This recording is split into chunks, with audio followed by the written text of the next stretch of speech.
Homilia diária. Olá, minha família de oração, salve, paz e que Deus abençoe. Eu me chamo Giovanni Medeiros e que bom que eu vou ter sua companhia para meditar agora a liturgia de hoje. Antes, uma pequena oração. Ó Espírito Santo, nosso maior animador, o desânimo se abate sobre mim e eu me sinto fraco até para rezar. Nestas horas é que eu quero contar com a força animadora que de vós nos vem. Dai-me ânimo para poder pedir, para poder agradecer, para poder louvar. Que eu não desanime na minha busca diária de santidade.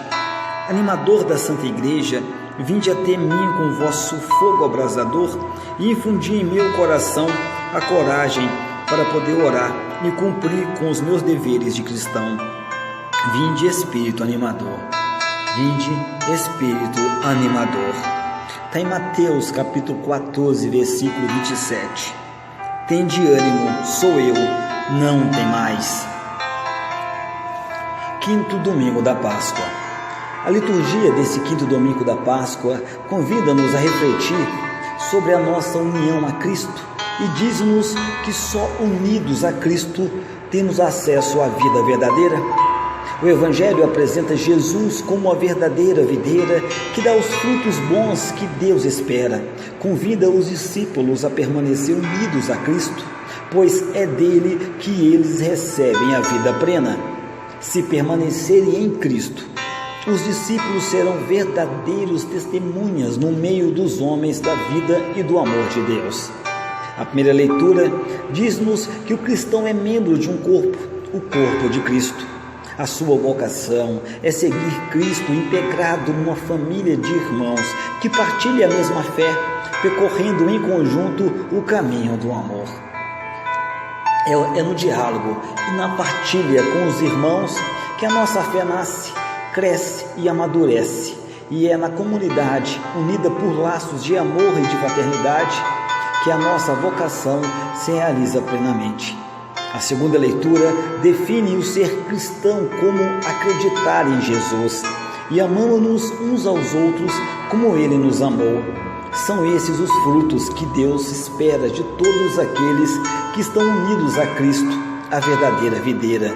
Se praticarmos as obras do amor, temos a certeza de que nós estamos unidos a Cristo e que a vida de Cristo circula em nós. Na primeira leitura de hoje, de Atos dos Apóstolos, o tema é: Jesus, ele não fechou a porta para nenhum dos seus algozes. A entrada de Saulo no grupo dos apóstolos foi difícil, pois estes não acreditavam que ele, de perseguidor, ele tivesse se tornado um discípulo de Jesus. Como acreditar naquele que perseguia os cristãos? Por isso, Saulo, ele teve de passar pelo constrangimento de ser rejeitado pelos outros discípulos até que Barnabé testemunhasse a seu favor. Daí em diante, então, Saulo pôde permanecer em Jerusalém no meio da igreja que crescia e que vivia em paz com a ajuda do Espírito Santo. Fica para nós um questionamento. Será que nós podemos voltar atrás e aceitar no nosso meio aqueles ou aquelas que já nos perseguiram? Será que nós não podemos acreditar que alguém possa realmente arrepender-se do mal que praticou? Como reconhecer a obra que Deus realiza nas pessoas? Hoje nós sabemos realmente que Saulo foi escolhido por Deus e era seu instrumento para anunciar o nome de Jesus a quem ele antes perseguia. O que aconteceu com Saulo acontece hoje também. É difícil acreditarmos na conversão das pessoas quando conhecemos as suas fraquezas, conhecemos o seu passado e até mesmo os seus pecados. Precisa que haja alguém que dê testemunho das nossas boas ações no mundo, para que outros acreditem em nós. A confiança que nós depositamos no irmão é um meio eficaz para que ele permaneça firme e persiga a santidade. Nós não podemos ficar no passado, Precisamos ver o que se passa em cada coração hoje, no testemunho de cada um. Às vezes, nós cortamos a relação com pessoas que de alguma forma nos fizeram mal e por isso não lhe damos oportunidade nem caminho de volta. A lição que nós podemos tomar para a nossa vida é de que Jesus não fechou a porta para nenhum dos seus algozes, nem para aquele que mesmo queriam crucificar e também queria perseguir. Por outro lado, nós podemos viver uma situação bem inversa, quando as pessoas não acreditam mais em nós e não nos aceitam como alguém convertido. Precisamos ter consciência de que no meio das nossas idas e vindas, dos nossos erros e dos erros dos outros, com certeza Deus quer dar um jeito para que haja também para nós uma experiência definitiva e verdadeira de conversão. Como Saulo, que depois se tornou Paulo, nós e os nossos desafetos podemos também passar de perseguidor a discípulo e fazer crescer ainda mais a Igreja de Jesus Cristo dentro da nossa casa, na nossa comunidade e no mundo. Basta para isso que nós nos deixemos guiar pelo Espírito de misericórdia de Jesus. Amado, por acaso você tem ajudado na conversão dos seus irmãos, acreditando nas mudanças deles? Sim ou não? Tem ajudado? Você por acaso se sente rejeitado ou rejeitada por alguém que demonstra não ter confiança em você? O que você tem feito para tirar essa má impressão? Você por acaso pede ajuda a alguém? Reflita. É esse o direcionamento de hoje. O salmo de hoje é o Salmo 21. Deus é maior que o nosso coração. Senhor, sois o meu louvor em meio à grande assembleia. Senhor, sois o meu louvor em meio à grande assembleia. O salmo fala daqueles que procuram o Senhor e dão testemunho das suas obras através do louvor e diante da grande assembleia, isto é, diante do mundo.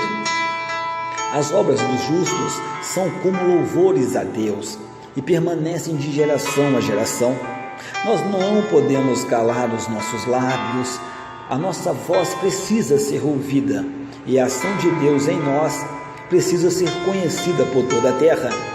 O Senhor é digno do louvor e da adoração de todos os povos e famílias das nações. Grandes e pequenos, ricos e pobres, poderosos e seus subalternos, todos devem a Deus a honra do louvor. Só assim nós cumprimos com os nossos votos, pois todos nós fomos criados para louvar, adorar, amar e servir a Deus. Na segunda leitura de hoje de 1 João, o tema é: Deus é maior que o nosso coração. Nesta carta, São João, ele acaba nos assegurando que o preceito de Deus para nós é que nós acreditemos no nome do seu Filho Jesus Cristo e nos amemos uns aos outros, não somente com palavras que saem da nossa boca, mas também com ações de verdade. Deus é maior que o nosso coração. As nossas palavras precisam ser expressão daquilo que nós vivemos. Dizer que nós temos fé em Jesus Cristo e que amamos o nosso próximo é muito fácil, é facílimo. Porém, o que é real para Deus é somente o que ressoa do nosso coração e do profundo da nossa alma. Podemos enganar os homens, mas a Deus ninguém engana, pois Ele conhece todas as coisas e até as profundezas da nossa alma.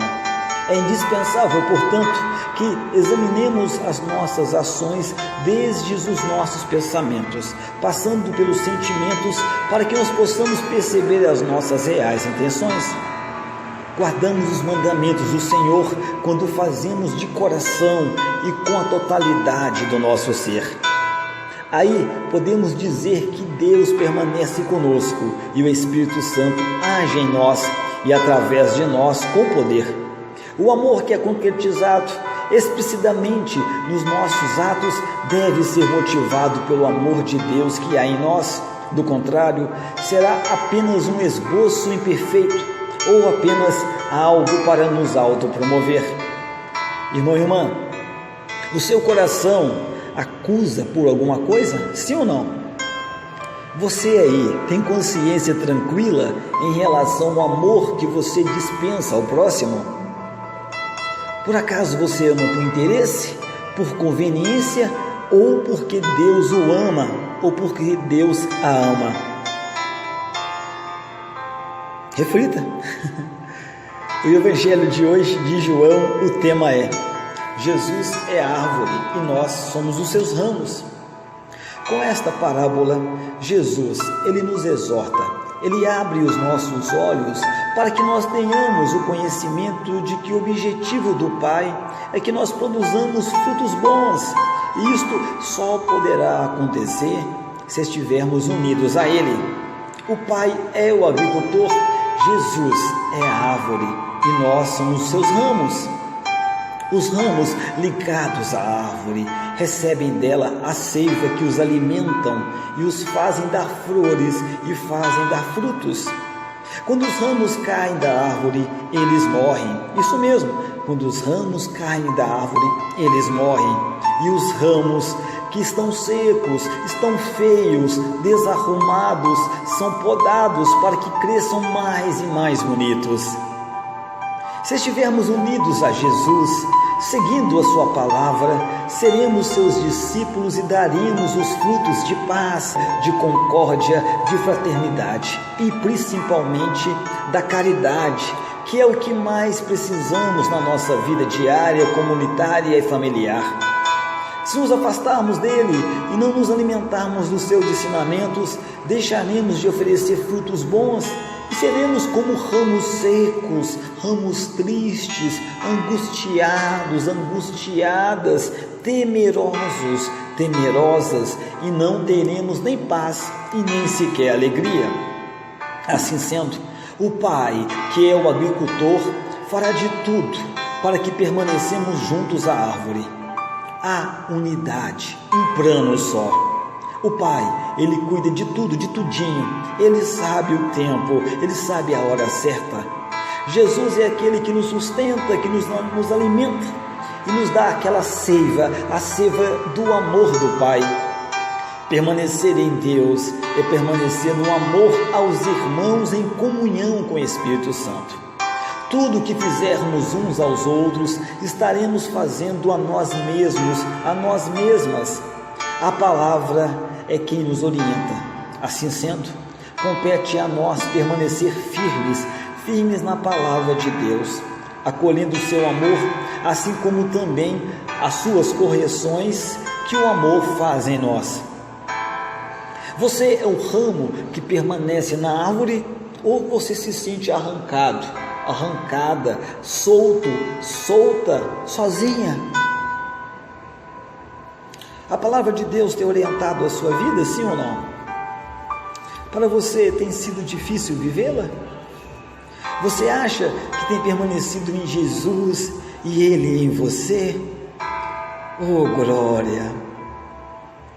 Palavras fortes, mas têm realmente que ser faladas. E hoje eu informo que o vento, ele sopra suave sobre a vida de todos nós, trazendo cada dia o aroma da paz. Que o fogo aqueça os nossos corações, deixando-nos cheios de ternura. Que a palavra que sair de nossos lábios e as que visitarem os nossos ouvidos levem e tragam o som de uma bênção.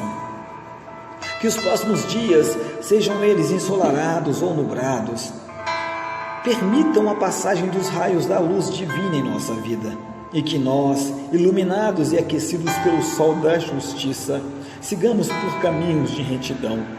Que os nossos passos sejam de fé, os nossos gestos sejam de paz, as nossas relações sejam de solidariedade e as nossas palavras sejam de amor. Amém, Senhor. Amém, Senhor. E meu amado, minha amada, nunca, jamais se esqueça. Deus ama muito, muito, muitíssimo você.